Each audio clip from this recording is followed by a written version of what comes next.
Donc, bonjour à tous, je suis Gary Peugeot, je travaille en tant que lead développeur chez Aicodata dans le sud de la France. Et je vais aujourd'hui essayer de vous présenter comment utiliser HTTplug en environnement de test.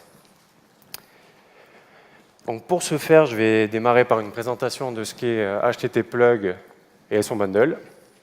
J'enchaînerai ensuite avec la présentation de deux méthodologies pour réaliser vos tests. Et je conclurai par un résumé des avantages et inconvénients de chacune de ces deux méthodes.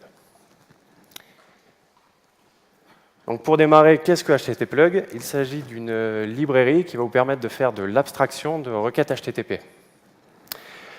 C'est une implémentation du standard PSR7 qui définit un modèle de requête-réponse, un peu comme Symfony, et qui est compatible avec le futur standard PSR18 qui a été proposé par l'un des core team members de la Team Symfony, Tobias, et qui vise à réglementer comment un client HTTP crée une réponse en fonction d'une requête. Vous allez pouvoir utiliser HTTplug avec de nombreux clients et adapteurs. Donc en client natif, vous allez avoir de mémoire socket et curl. Et en adapteur, c'est-à-dire en librairie externe que vous pouvez utiliser avec HTTplug, vous allez pouvoir l'utiliser notamment avec Guzzle et React.php pour ne citer que. Vous allez également pouvoir l'utiliser avec un ensemble de plugins qui vont vous permettre de gérer des tâches comme le suivi des redirections. Vous allez pouvoir retenter des requêtes qui auraient échoué ou encore gérer le cache HTTP comme le ferait un vrai navigateur, ce qui est plutôt pratique. Et comme pour Guzzle, vous allez pouvoir gérer vos requêtes en asynchrone. Là, vous avez la liste des contributeurs du projet HTTplug, donc vous reconnaissez sûrement quelques noms, avec une première release qui date d'environ 2 ans. La librairie est utilisée par principalement d'autres librairies qui vont vous permettre de faire des appels à des API externes. Donc, vous avez par exemple GitLab, l'API de LinkedIn, ou encore PHP Geocoder qui va vous permettre de communiquer par exemple avec Google Maps pour récupérer les longitudes, latitudes pour une adresse, par exemple. Et l'installation, elle est très simple. Donc elle va légèrement différer si vous êtes sur Symfony Flex ou si vous avez encore des applications sur Symfony 2 ou 3. Donc on va commencer avec la partie la plus difficile, si vous n'avez pas Symfony Flex. Dans ce cas-là, on va suivre le schéma classique. On va faire Composer Require de HTTplug Bundle, ainsi que, et c'est important de le préciser, du client ou de l'adapteur que vous souhaitez utiliser. Donc c'est ceux que j'ai cités un peu plus tôt, Socket, Curl, Guzzle, etc. Puisque la librairie ne fait aucun choix pour vous, c'est à vous de choisir le client ou l'adapteur qui va correspondre le plus à votre infra et à vos besoins. Une fois que vous avez fait votre Composer Require, vous n'avez plus qu'à, comme d'habitude, ajouter le bundle à votre kernel et il ne vous reste plus qu'à configurer.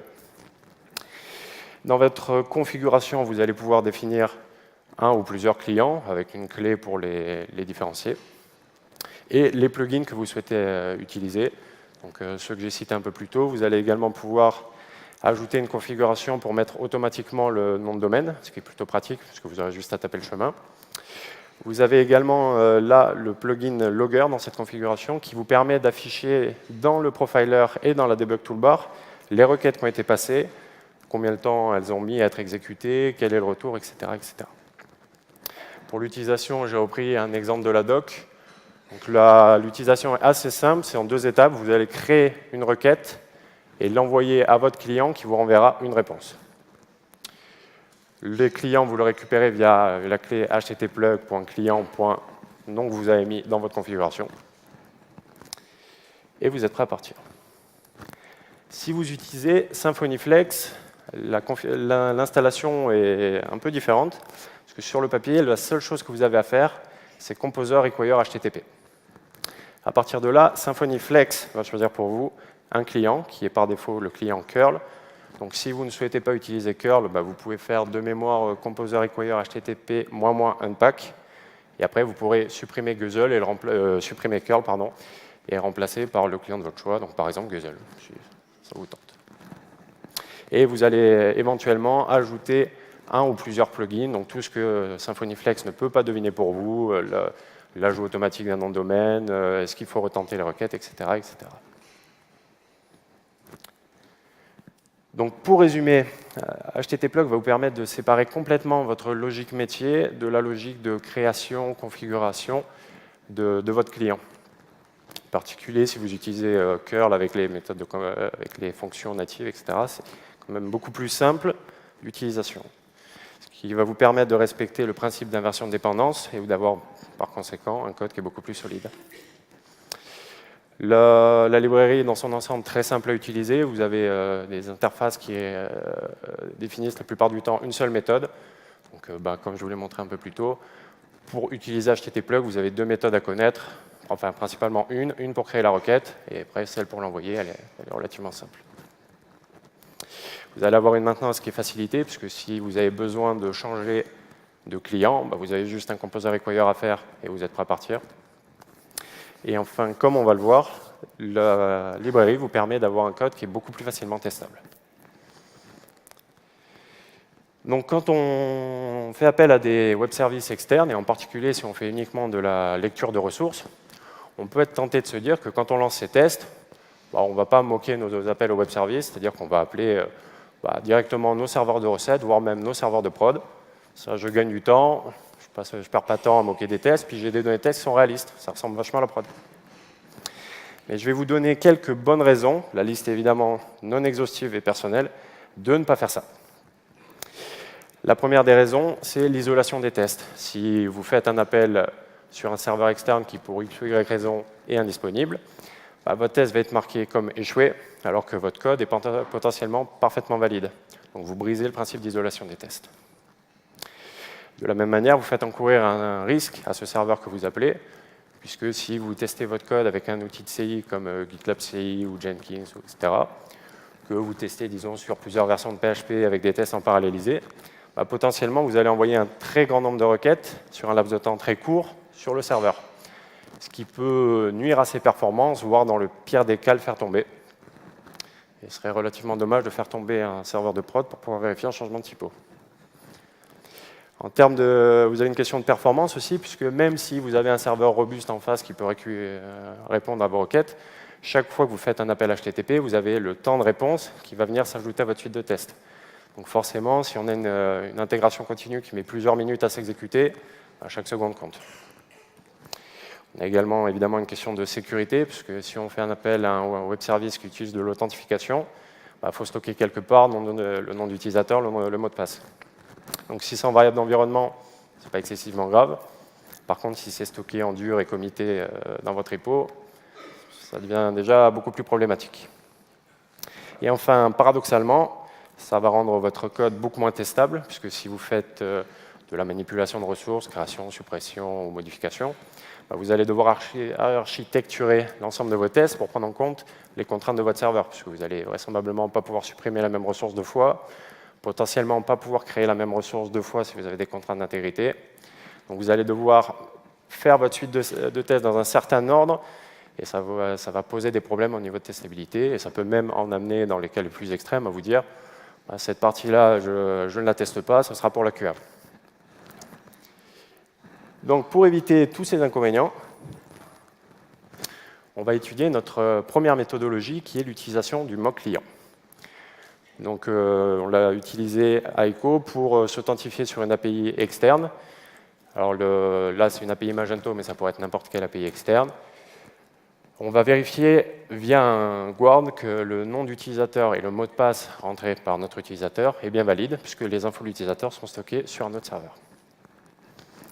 Donc la première étape, ça va être d'installer le mock client, puisque comme j'ai dit un peu plus tôt, HTTplug, hormis dans le cas de Symfony Flex, n'installe aucun client pour vous. Et ensuite, on configure et on teste.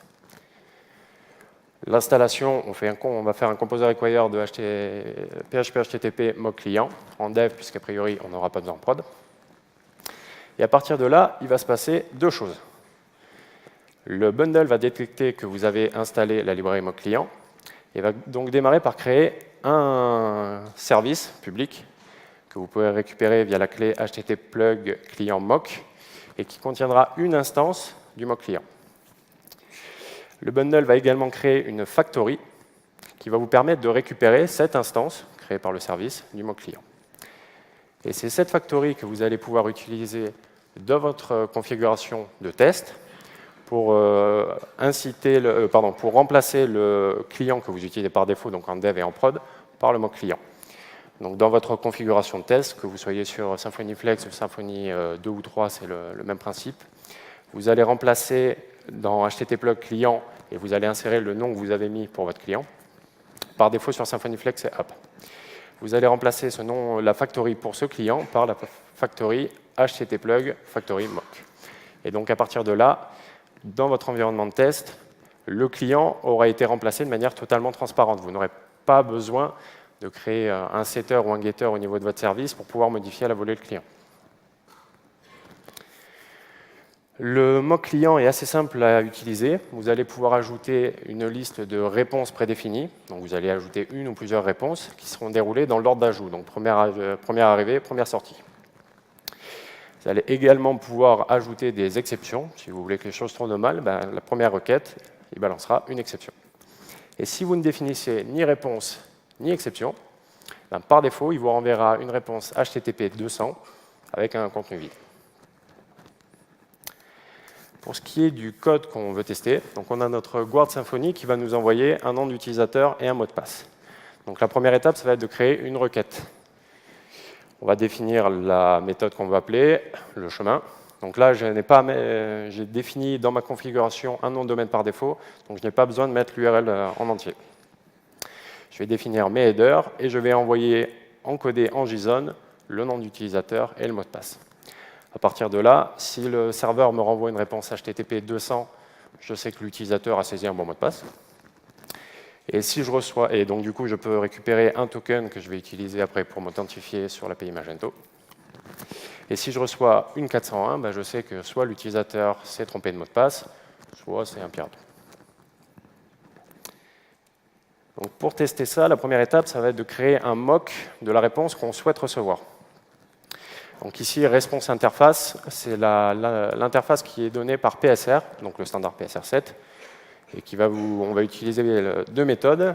Une pour définir le statut code, on va lui dire qu'on veut un statut 200, parce que dans notre cas, on va vouloir vérifier ce qui se passe lorsque l'utilisateur tape un bon mot de passe. Et on va moquer la méthode getBody, qui va contenir le contenu de notre réponse. Et on va lui dire, on veut un token d'authentification. À partir de là, je pars du principe qu'on utilise un web test case classique de Symfony. Première étape, ça va être de récupérer le client BrowserKit, donc celui que vous utilisez quand vous faites static create client et qui sert à faire des appels à votre application à vous. Et à partir du client, je vais récupérer le container, puis le service HTTplug client mock. Comme il a été déclaré en public, vous pouvez le faire depuis vos tests. Et à l'intérieur du mock client, je vais venir ajouter la réponse que j'ai moquée précédemment. Donc à la première requête que je vais faire, c'est cette réponse qui va m'être envoyée, mais de manière totalement transparente, puisqu'après, j'ai juste à utiliser mon client BrowserKit pour faire une requête sur mon URL de connexion. Donc chez nous, c'est un appel post vers la route /connection. On a fait simple, avec un nom d'utilisateur, un email et un mot de passe. Donc évidemment, comme l'appel ne sera jamais effectivement fait, je n'ai pas besoin de me soucier de mettre un vrai nom d'utilisateur valide. À partir de là, je vais utiliser le profiler pour vérifier que mon utilisateur est bien authentifié. Si je veux tester ce qui se passe lorsque l'utilisateur tape un mauvais mot de passe, c'est très simple. Je modifie ma réponse. C'est juste à dire, au lieu d'un statut 200, tu vas m'envoyer une 401. Et au lieu d'un token d'authentification, un JSON indiquant mot de passe invalide. Et si je veux tester ce qui se passe lorsque les choses tournent mal et que je reçois une exception, c'est le même combat, j'ai juste à ajouter une exception au lieu d'une réponse. À savoir que, contrairement à Guzzle par défaut, qui va vous renvoyer une exception si le statut code est 400 ou 500, HTTplug va essayer, dans la mesure du possible, de toujours vous renvoyer une réponse. Ce qui veut dire que même si vous recevez une 400 ou une 500 du serveur que vous appelez, HTTplug vous enverra toujours une réponse interface, une réponse qui implémente réponse interface. Vous allez recevoir une exception seulement dans le cas où HTTplug n'est pas en mesure de faire la requête. C'est-à-dire si vous avez un problème de configuration ou carrément un problème sur votre réseau et que vous ne pouvez pas faire de requête. Donc on a une méthode qui est très bien puisqu'elle nous permet de tester chacun de nos scénarios, qui est assez simple d'utilisation. Mais elle a un inconvénient majeur, en tout cas pour nous à Ecodata, c'est qu'elle nécessite une action manuelle. Donc par définition, c'est assez difficile à automatiser, et en particulier en raison du fait qu'il faut connaître l'ordre exact dans lequel vos requêtes sont passées. Et généralement, c'est le cas. Et si vous avez mis en place un système de cache pour ne faire la requête que dans certains cas, bah, il va falloir le prendre en compte puisque les réponses sont déroulées dans l'ordre d'ajout. Donc il faut connaître l'ordre exact. Donc c'est difficile à utiliser à plusieurs endroits. Ça peut amener du copier-coller. Ça peut poser des problèmes en termes de lisibilité. Donc là, je vous ai épargné le test avec la seconde requête quand on va récupérer les informations du client, mais on se retrouve avec un pavé de JSON comme ça. Donc forcément, au milieu de notre test, ce n'est pas forcément ce qui est le plus lisible. Et enfin, on a éprouvé des difficultés puisqu'on avait beaucoup de requêtes à faire. Donc au-delà de 5, faire add réponse 5 fois d'affilée dans un tableau, ce n'est pas forcément ce qu'il y a de plus pratique. Donc ce qu'on a essayé de faire, c'est d'automatiser la création des réponses. J'avais regardé sur Packages s'il y avait des librairies qui faisaient ce genre de choses et je n'avais rien trouvé qui me convenait vraiment. Donc j'ai essayé de créer un client, enfin j'ai créé un client qui a un concept assez simple, c'est on va venir récupérer une requête, par exemple une requête vers exam.org/foobar, et à partir de cette requête, je vais aller vérifier que sur mon système de fichiers, donc par exemple dans le dossier test ressources HTTP, j'ai bien un dossier exemple.org, et à l'intérieur de ce fichier, j'ai bien un fichier foobar.json. Si c'est le cas, je vais renvoyer une réponse HTTP 200 avec en contenu le contenu de ce fichier. Donc cet exemple-là, il est valide si on fait que des appels en GET sur des URL uniques. Mais si on utilise une API REST, par exemple, on va vouloir une réponse différente si on fait un appel en GET et un appel en POST. De la même manière, si on utilise GraphQL, on va avoir besoin d'une réponse qui est différente en fonction du body de la requête. Donc c'est à partir de là qu'on a eu besoin de générer une signature. C'est-à-dire que pour chaque requête, on va essayer de prendre chaque élément qui rend cette requête unique, donc le chemin qui est appelé, les headers, éventuellement le body et la query, et on génère avec ça une chaîne de caractères qui permettra d'identifier cette requête. La seule règle étant que pour chaque requête, ça doit toujours être la même signature qui doit être générée, ce qui veut dire qu'on doit éviter tous les paramètres aléatoires dans la génération de cette requête. Donc typiquement, généralement, c'est les dates qui vont venir poser problème. Typiquement, si vous utilisez un JSON Web Token, que vous avez une date d'expiration ou de création, vous ne pourrez pas l'utiliser pour la génération de la signature, puisque cette signature sera par définition toujours unique. Idem si vous avez des dates dans le body ou dans votre query, vous ne pourrez pas l'utiliser. Donc pour rendre ça un peu moins abstrait, je vais vous montrer ce qu'on a fait chez Ecodata. On a un générateur de signature qui est déclaré en tant que service, qui est paramétrable, et qui, pour une requête, va déjà venir récupérer tous les éléments qui sont invariables, donc méthode, le nom de domaine, le chemin. Et en fonction de la configuration qui lui est spécifiée, je vais dire à ces différents éléments, tu vas venir ajouter la query string et ou les headers et éventuellement le body. Je vais venir concaténer tous ces éléments en une seule chaîne et l'encoder en MD5. J'ai choisi MD5 parce que ça fait une chaîne relativement courte et lisible, tout en ayant des très faibles chances d'avoir des duplicata. Donc à partir du moment où on a notre générateur de signature, il ne nous reste plus qu'à créer un client. Donc il y a deux interfaces possibles. Vous avez pour les requêtes synchrones HTTP client, HTTP client. Et pour les requêtes asynchrones, la même chose, mais avec async au milieu, donc HTTP async client. Donc vous allez implémenter l'une, l'autre ou les deux, en fonction de si vous voulez faire de la requête synchrone ou asynchrone, ou les deux. Donc pour le cas de la requête synchrone, il y a une seule méthode à implémenter qui est createResponse en fonction d'une requête. Quand on va réceptionner cette requête, la première étape, ça va être de créer l'arborescence fichier. Donc, dans notre client, on a un dossier de fixture dans lequel on va venir chercher nos fichiers qui contiennent la réponse.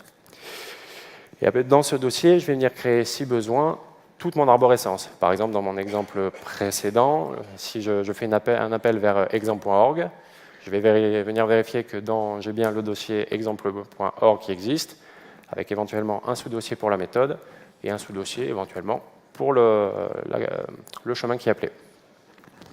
Et si ce dossier existe, je vais venir vérifier à l'intérieur de ce fichier, qu'il y a bien un fichier qui va matcher en nom ma signature. Et si c'est le cas, je renvoie ma réponse HTTP 200 avec en contenu le contenu de ce fichier. Si par contre, je dois créer le dossier ou que le dossier ne contient pas un fichier qui correspond à ma signature, dans ce cas-là, je vais envoyer une exception pour demander au développeur de créer le fichier avec le chemin complet à créer. J'ai estimé qu'il était assez important de ne pas créer le fichier à la volée, parce qu'on peut lancer les tests une première fois, pas faire attention, et la deuxième fois, on sera beaucoup plus difficile de débugger puisque le fichier existera. Donc on aura un comportement qui sera différent. Une fois qu'on a créé notre client HTTP, c'est assez simple à faire, on a deux options. Soit on déclare le file client en tant que service, et dans notre environnement de test, on va venir remplacer le client qu'on utilise en dev ou en prod par le file client. Donc là, la configuration, c'est la même que ce soit sur Symfony 2 ou Symfony 3, ou Symfony 4, pardon. Donc en environnement, dans mon fichier de config en test, je vais venir déclarer dans un premier temps mon file client en tant que service, avec éventuellement mes paramètres pour la génération de ma signature, s'il ne change pas. Et je vais modifier le service qui utilise mon client pour dire, en environnement de test, ton client, ce n'est plus curl, c'est le file client. Donc ça, c'est bien, c'est rapide, mais c'est assez répétitif, encore une fois, et c'est pas très paramétrable.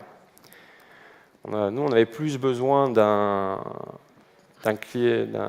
factory, puisqu'on avait besoin de pouvoir paramétrer pour différents clients différentes options pour générer la signature. Par exemple, pour un client, on va pouvoir lui dire je ne veux que tu n'utilises que le body et pas la query ni les headers, et inversement pour un autre client.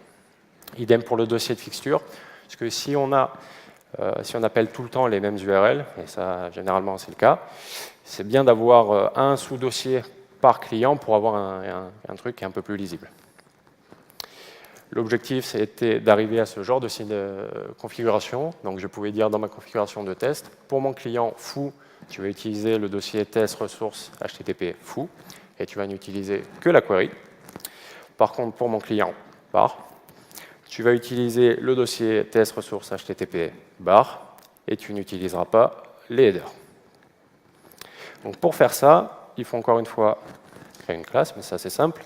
Vous avez une interface à implémenter, qui est client factory, et qui va se charger en fonction d'une config. Donc la config qui va vous être envoyée, c'est celle que vous avez vue juste avant, et qui va, en fonction de cette config, être chargée de créer, d'instancier un client avec les bons paramètres. Donc j'avais même ajouté l'option resolver pour être sûr que la configuration qui est rentrée est bien valide et qu'on ne s'est pas trompé. Je récupère ma configuration, je crée un nouveau client avec les options nécessaires. À partir de là, comme pour le mode client, je vais déclarer ma factory en tant que service et remplacer encore une fois dans ma configuration de test le client par défaut par le file client. Donc au premier lancement, généralement ça se passe mal puisque le fichier n'existe pas encore. Donc là, c'est le cas où on teste une commande. Donc là, l'erreur est explicitement affichée, donc c'est assez pratique. Par contre, si vous l'utilisez un web test case de Symfony notamment, là, l'exception va être aspirée par Symfony. Et donc, pour récupérer le nom du fichier à créer, il faudra plutôt aller chercher dans les logs. Donc, je vois que je dois créer le fichier test ressources HTTP, tout le chemin, ainsi qu'un nom de fichier. Je vais venir prendre mon IDE, créer ce fichier avec le bon nom, et ajouter le JSON que je souhaite recevoir en réponse. La deuxième fois que je vais lancer mes tests, magie, ça marche. Et donc je suis prêt à tester. Donc l'avantage, c'est que vous avez une procédure de test qui est totalement transparente. Vous ne vous retrouvez pas à définir des réponses au plein milieu de vos tests, donc que ce soit dans BIAT ou dans vos web test cases. La génération des réponses est transparente mais sans être magique, puisque vous savez exactement où vous avez besoin de trouver votre réponse. Et donc, du coup, c'est quand même à la fois plus lisible et plus pratique à utiliser. Même si vous avez un temps de création du file client qui, au final, si vous le mettez dans un bundle, est échelonné sur chacun de vos projets. Donc, pour résumer, les avantages du mock client, c'est qu'il va être pratique s'il y a peu de requêtes, ou si vous ne vous intéressez pas au contenu de la réponse. Vous allez pouvoir avoir un contrôle complet sur l'ordre dans lequel sont passés vos appels. Vous allez pouvoir tester tous vos edge cases, tous vos scénarios. Et de manière générale, il est très bien intégré dans Symfony. C'est-à-dire que si vous avez déjà utilisé Guzzle notamment, et vous avez une doc pour comment réaliser vos tests, vous avez dû voir que pour réaliser vos tests, sur Guzzle en tout cas, vous allez devoir créer un handler et définir à l'avance chacune des réponses. Le problème étant que déjà, vous devez, comme c'est défini dans le constructeur du client, vous ne pouvez pas l'utiliser avec la dependency injection. Donc par définition, vous avez besoin de créer un setter pour votre client. Et surtout, si jamais vous définissez un nombre de réponses trop petit, si par exemple vous définissez deux réponses prédéfinies et que vous faites 3 appels, vous avez une exception. Alors que le mock client va quand même, dans tous les cas, essayer de vous renvoyer une réponse. Le file client, quant à lui, va vous permettre au fur et à mesure de gagner du temps, puisque vous allez générer des réponses de manière un peu plus intuitive, vous allez les mettre dans un fichier. Là, ça rend vos tests beaucoup plus lisibles, puisqu'encore une fois, c'est transparent, c'est intégré. Pas besoin dans BIAT ou dans votre web test case de dire pour ce test-là, je veux telle réponse dans tel ordre. Et enfin, énorme avantage, c'est que vous allez aussi pouvoir l'utiliser en dev. C'est-à-dire que si vous faites appel à un web service qui n'existe pas encore, vous avez juste à copier votre configuration de test et la mettre en dev. Et vous pourrez travailler sur votre front-end, modifier votre intégration, etc. sans pour autant être dépendant d'un web service qui pourrait être lent ou complètement indisponible. Donc ça va vous faciliter la vie pendant votre période de développement. Voilà, c'est tout pour moi. Je vous remercie de votre attention.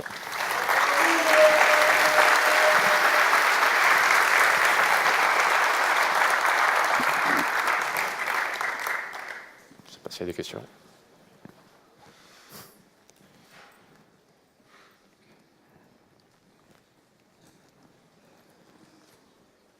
Bonjour.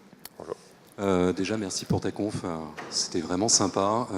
C'est cool de pousser l'abstraction HTTP plug. Voilà, ça permet justement de ne pas trop dépendre des implémentations clientes telles que Guzzle, React PHP, ce genre de choses. J'avais une question pour toi. Est-ce que tu as déjà eu l'occasion de faire des expérimentations avec PHP VCR, qui est une librairie en fait, qui est inspirée de Ruby, qui permet justement de faire un premier appel en fait, sur le véritable client et de mettre en cache ensuite la réponse dans le répertoire de fixture, de telle sorte qu'après on puisse continuer à lancer ces tests, sauf que cette fois-ci, en fait, ça utilise le fichier de fixture. Et pour la petite histoire, j'ai croisé hier l'un des contributeurs de la librairie HTTP plug, donc Joel Burt, qui m'a demandé qu'est-ce que je faisais aujourd'hui. Et qui m'a effectivement parlé du PHP VCR. Donc, à l'époque, je ne connaissais pas. Il m'a dit qu'il avait voulu faire un... Bon, je ne connaissais pas avant hier. Il avait voulu faire un client pour implémenter ce PHP VCR, mais il n'avait pas encore eu le temps. Après, le problème avec PHP VCR, c'est qu'il faut qu'on ait une première fois la réponse pour pouvoir la stocker. Alors que nous, dans notre cas, on travaille souvent avec des API qui sont en construction. Donc, on a la doc et le client qui nous promet, je te jure, ça ressemblera à ça. Très bien. Merci beaucoup à toi.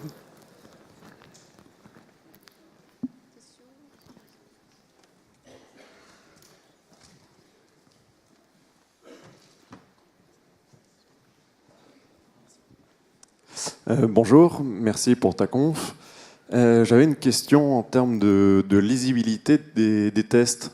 Parce que du coup, le hash qui est généré, au moment où tu crées ton test la première fois, il t'aide, il te dit c'est ça le hash, va créer le fichier. Mais après, quand tu relis tes tests, ou qu'un nouvel collaborateur lit tes tests, comment il fait juste en voyant la méthode dans le test case pour retrouver le fichier qui correspond Alors effectivement, le problème du hash, c'est que ce n'est pas forcément ultra lisible.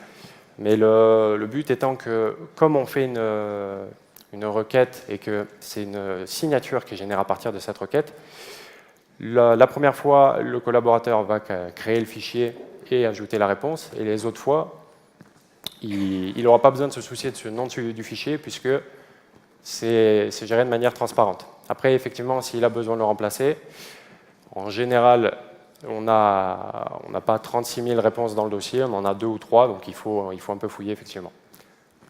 Ok, merci.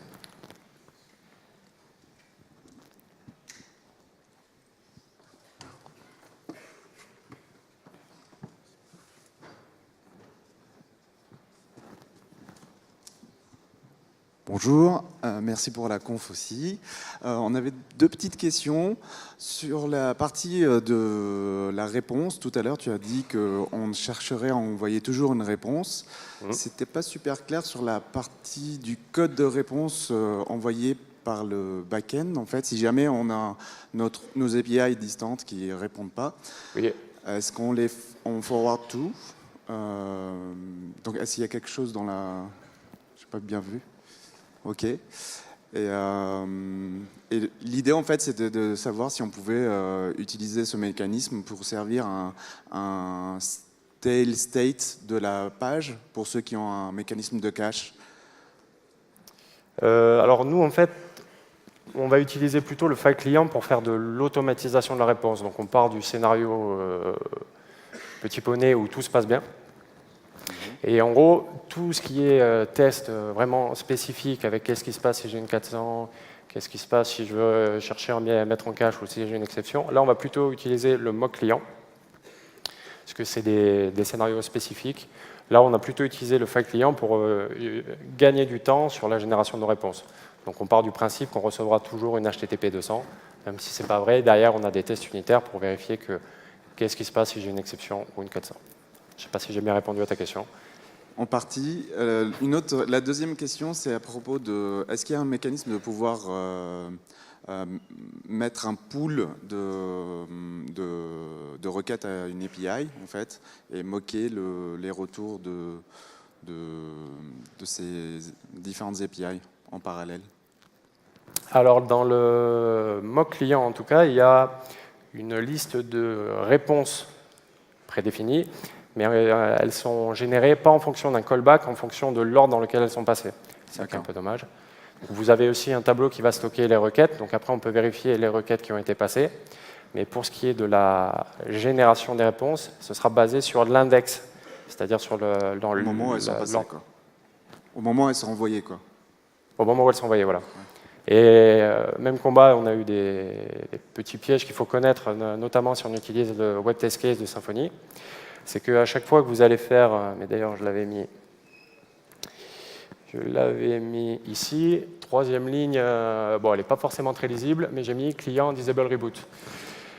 Il faut savoir que si vous utilisez le web test case, le browser kit de Symfony, pardon, vous allez utiliser le client, ajouter vos réponses, et si vous faites plus d'une requête avec le client browser kit, le kernel est relancé, ce qui veut dire que si, par exemple, vous avez ajouté 5 ou 6 réponses dans votre pool, mais vous n'en avez utilisé que 2, par exemple, bah, vous allez faire une autre requête, et là, le kernel est relancé, le service, il est tué dans l'œuf, et donc vos 4 réponses que vous n'avez pas consommées, bah, elles sont parties.